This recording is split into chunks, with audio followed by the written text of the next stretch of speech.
Ibrahim Traore atajwa kuwa tishio kwa Marekani, atakiwa kuzuiliwa.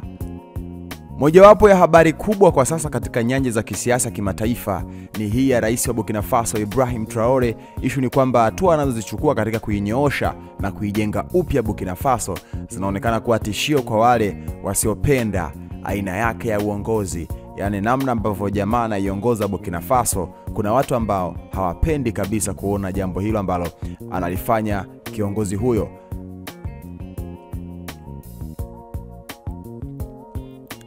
Kuna jenerali wa nyota 4 wa Marekani aitwaye Michael Langley. Huyu ni kamanda wa kikosi cha Marekani cha Afrika kinachoitwa United States Africa Command, yani AFRICOM.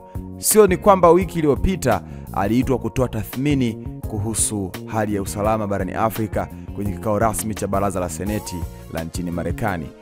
Huyu ni Marekani mweusi wa kwanza kabisa kufikia hadhi ya jenerali wa nyota 4 katika jeshi la wanamaji la Marekani tangu kuanzishwa kwake zaidi ya miaka 246 iliyopita, na aliteuliwa mwaka 2022 na rais wa Marekani wa wakati huo Joe Biden. Sasa ni kwa namna gani Traore anakuwa tishio?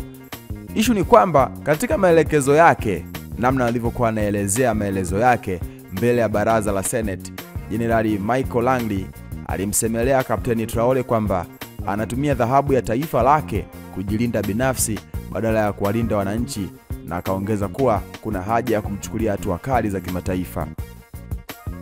Alinukuliwa akisema, "Tunapendekeza hatua mahususi, vikwazo vya kifedha, ushirikiano wa kimataifa, na ikiwa itahitajika Traore azuiliwe ili kulinda maslahi ya kikanda na kimataifa," amesema Jenerali Langley.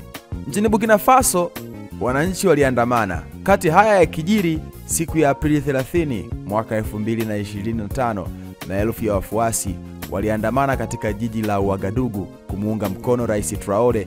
Kisha waziri mkuu wao Ramtalba Jean Emmanuel Ouedraogo alihutubia kwa niaba ya Traore na kusema wanapinga ukoloni mamboleo na hawaogopi vitisho. Swali linabaki, je, ni kweli Marekani wanamuona Traore kwa tishio na kumzuia? Nione kwenye comment maoni yako. Huyu anasema marais wa Afrika wamekaa kimya. Huyu mwingine anasema kwa nguvu gani huko Burkina Faso iwe tishio? Huyu mwingine anasema huyu kamanda wa jeshi la Marekani Afrika afukuzwe akajihusishe na kulinda mipaka ya Marekani. Afrika yetu watuachie. Imagine wanaletaga majeshi yao ili alinde nini Afrika?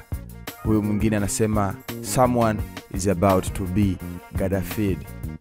Sio kwa maanisha nini kwamba pengine kilichomtokea Muammar Gaddafi kitakwenda kumtokea Ibrahim Traore? Hebu nione kwenye comment maoni yako, pia itakuwa swadakta sana. Hii ni VOT Media, wakati wote sisi tumechangamka.